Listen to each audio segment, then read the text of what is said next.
नेपालमा हालै सरकारले एउटा नियुक्ति गर्यो र त्यसले एउटा ठूलो धार्मिक र कानूनी बहस नै सुरु गरिदियो। अब यो कुनै सामान्य पदको कुरा मात्रै रहेन, यो त आस्था, कानून अनि हाम्रो संवैधानिक अधिकारको एउटा एकदमै जटिल सम्बन्धमा गएर जोड्यो। ल, यो पुरै विषयलाई राम्ररी बुझ्नलाई हामी यसलाई टुक्रा टुक्रामा हेरौँ है त। सुरुमा त्यो नियुक्ति के थियो जसले यत्रो विवाद ल्यायो, अनि यसमा कानूनले के भन्छ? त्यसपछि बौद्ध धर्म र बोन धर्ममा के फरक छ जसले गर्दा यो मुद्दा उठ्यो? अनि हो, यसले हाम्रो संविधानबारे के प्रश्न उठाउँछ? र सबैभन्दा अन्त्यमा अब अगाडि के होला त? ल, सुरु गरौँ पहिलो खण्डबाट। एउटा विवादास्पद नियुक्ति। आखिर कसरी सरकारको एउटा निर्णयले पुरै देशमा बहस सुरु गरायो त? आउनुहोस्, यहीँबाट कुराको चुरो समातौँ। यो पुरै विवादको सुरुवात चाहिँ यहीँबाट भयो, यो प्रेस विज्ञप्तिबाट। बौद्ध धर्मावलम्बीहरूको आधिकारिक संस्था नेपाल बौद्ध महासङ्घले यो विज्ञप्ति निकालेर सरकारको एउटा नयाँ नियुक्तिमाथि एकदमै गम्भीर चिन्ता देखायो। उनीहरूले प्रयोग गरेको शब्द हेर्नुहोस् त, गम्भीर ध्यानाकर्षण भएको छ। यो शब्दले नै बताउँछ कि यो कुनै सानोतिनो सामान्य प्रशासनिक कुरा होइन। होइन, यो त निकै ठूलो असन्तुष्टिको सङ्केत थियो। भनौँ न, विवादको पहिलो झिल्को नै यही थियो।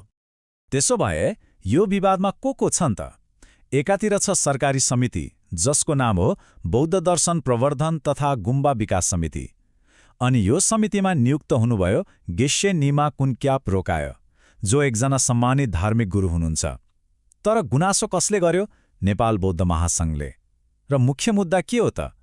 मुद्दा के हो भने नियुक्त भएका व्यक्ति बौद्ध धर्मको नभएर बोन धर्मका अनुयायी हुनुहुन्छ। हो, यहीँनिर हो सबै कुरा अड्किएको। ल, अब हेरौँ कानूनको प्रावधान। आखिर बौद्ध महासङ्घले के को आधारमा यो विरोध गरिरहेको छ त? उनीहरूको तर्कको जड के हो? आउनुहोस्, अब त्यही कानूनी पक्षलाई केलाएर हेरौँ। महासङ्घको तर्कको सबैभन्दा बलियो पक्ष के हो भने उनीहरूले सरकारकै आधिकारिक दस्तावेज नेपाल राजपत्रलाई आधार बनाएका छन्। मतलब उनीहरूले कतै बाहिरको नियमको कुरा गरेका छैनन्, बरु सरकार आफैले बनाएको नियमलाई नै देखाएर प्रश्न उठाएका छन्। र त्यो राजपत्रमा के लेखिएको छ त? हो, यही कुराले नै यो सबै विवाद जन्माएको हो।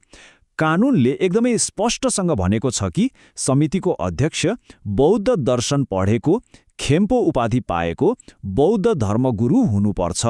यहाँ हरेक शब्द महत्त्वपूर्ण छ र विवादको जड पनि यही छ। अब यहाँनिर कुरा अलि प्राविधिक छ। खेम्पो र गेशे।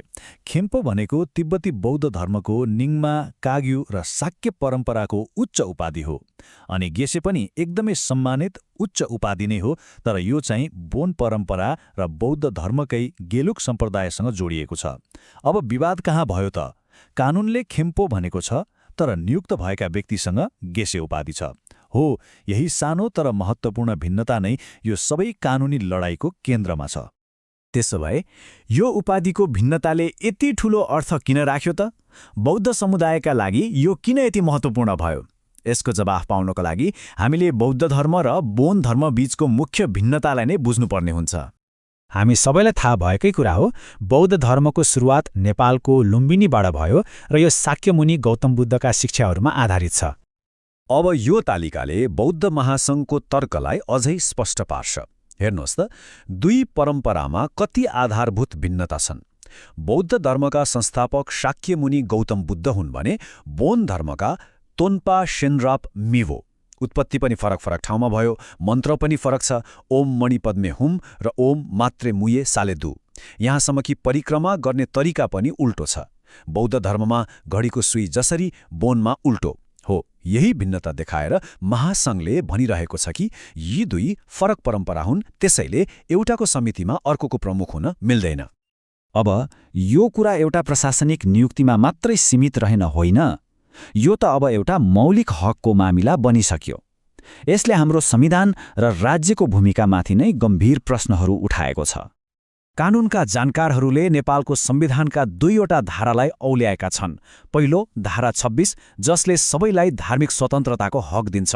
यसको मतलब हरेक धार्मिक समुदायले आफ्नो मामला आफै व्यवस्थापन गर्न पाउनुपर्छ, बिना कुनै हस्तक्षेप।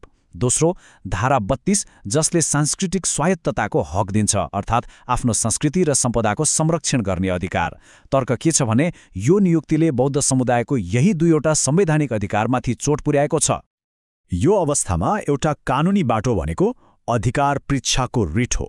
यो अलि अप्ठ्यारो सुनिएला, तर यसको सोझो अर्थ हो अदालतले पदमा बसेको व्यक्तिलाई सोध्नु, तपाईँ कुन कानुन वा अधिकारले यो पदमा बस्नुभएको हो, प्रमाण देखाउनुहोस्।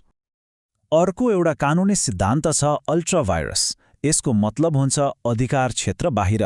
यहाँ तर्क के हो भने सरकारलाई जुन नियमले अध्यक्ष नियुक्त गर्ने अधिकार दिएको थियो, सरकारले त्यो नियमको सीमा नाघेर अर्थात् आफ्नो अधिकारभन्दा बाहिर गएर निर्णय गर्यो। र तेस्रो कानुनी तर्क छ विवेकाधिकारको दुरुपयोग। यसको अर्थ सरकारले आफ्नो अधिकार प्रयोग गर्दा उचित कानुनी प्रक्रिया र आधारलाई ध्यान दिएन। भनौँ न, यो निर्णय अलि हचुवाको भरमा भयो, राम्ररी सोच विचार नगरिकन। ल, यति धेरै कानुनी र संवैधानिक तर्कहरू त भए, तर अब के हुन्छ त? यो विवाद अब कसरी अगाडि बढ्छ होला? आउनुहोस् अबका सम्भावित बाटोहरू हेरौँ। अब अगाडि बढ्ने मुख्यतया 3वटा बाटा देखिन्छन्। पहिलो, प्रशासनिक बाटो, मतलब महासङ्घले सिधै प्रधानमन्त्री वा संस्कृति मन्त्रीलाई भेटेर यो निर्णय फिर्ता लिन अनुरोध गर्न सक्छ। दोस्रो, यदि सरकारले सुनेन भने कानुनी बाटो, उनीहरू सर्वोच्च अदालतमा रिट हाल्न सक्छन्। र तेस्रो, यदि यी दुवै बाटा बन्द भयो भने सार्वजनिक विरोधको बाटो। महासङ्घले शान्तिपूर्ण अहिंसात्मक कार्यक्रमहरू गर्ने चेतावनी पनि दिएको छ। र अन्तमा यो पुरै घटनाले हामीलाई एउटा निकै गहिरो प्रश्न सोच्न बाध्य बनाउँछ। धर्मनिरपेक्ष शासन र कुनै पनि धार्मिक समुदायको आफ्नो आन्तरिक मामिला चलाउने स्वतन्त्रता, यो दुई बीचको सीमारेखा कहाँनिर कोर्ने त?